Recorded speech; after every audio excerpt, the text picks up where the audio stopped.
2008 at Subic Bay Freeport Zone, Philippines.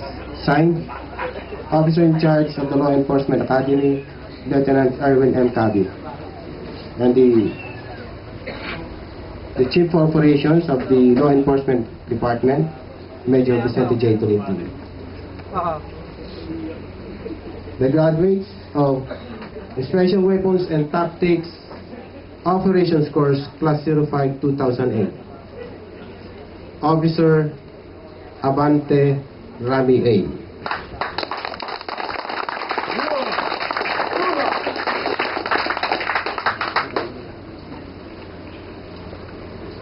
Lagi minangangamis pa dyan. Officer Alba Ace Anthony G. Yan, matalinaw sa klase. Officer Arsenal Edward S. Alias Boy Antuque. Officer Ballesteros Atos C.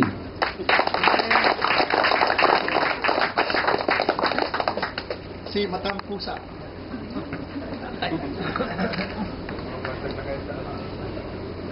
Officer Barnes Carmelo A.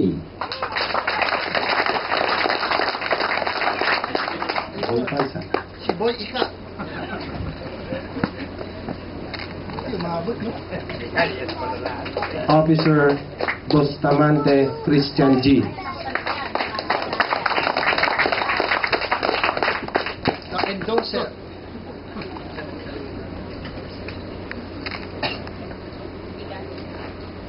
Officer Nopal Edwin P.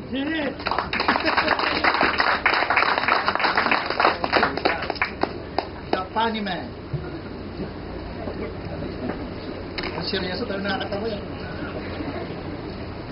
Officer Portera Richard T.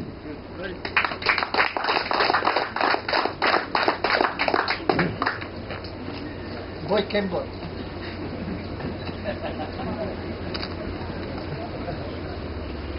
Okay, Kembot. And Officer Sungwad Anthony T.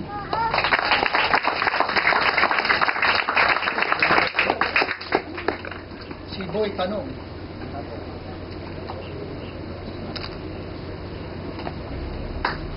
Okay. Once again, let us give him a round of applause. And for the Physical Proficiency Award, Yeah. for obtaining the highest rating in the physical fitness test Tasang boy. with an average of 97% throughout the duration of the Special Weapons and Tactics Operations course. The Physical Proficiency Award is awarded to Officer Anthony P. Sungwad.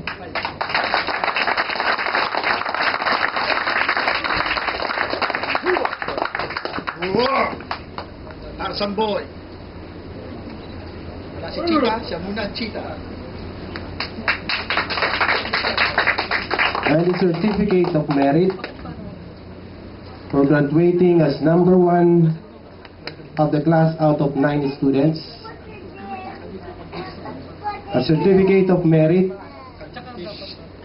for being number 1 with an average score of 93.78% is awarded to Officer Atos C. Ballesteros.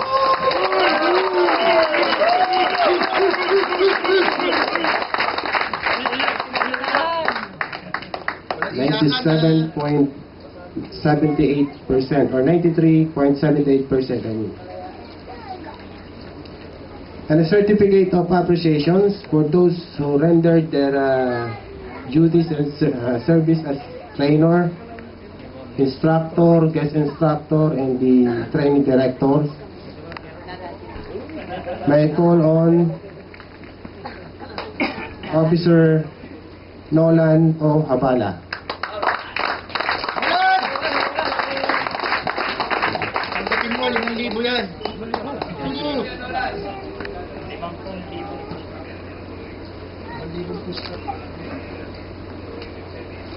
Officer Ronald B. Rivera.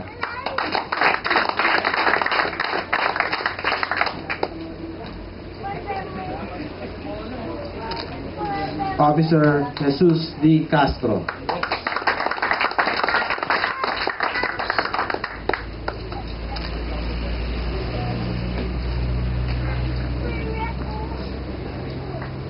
Officer Edmundo S. Abilcilia.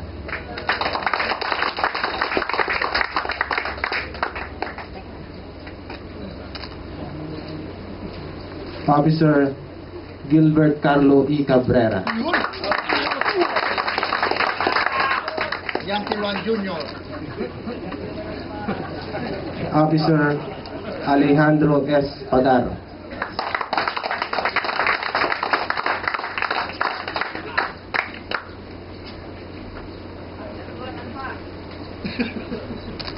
And yours truly.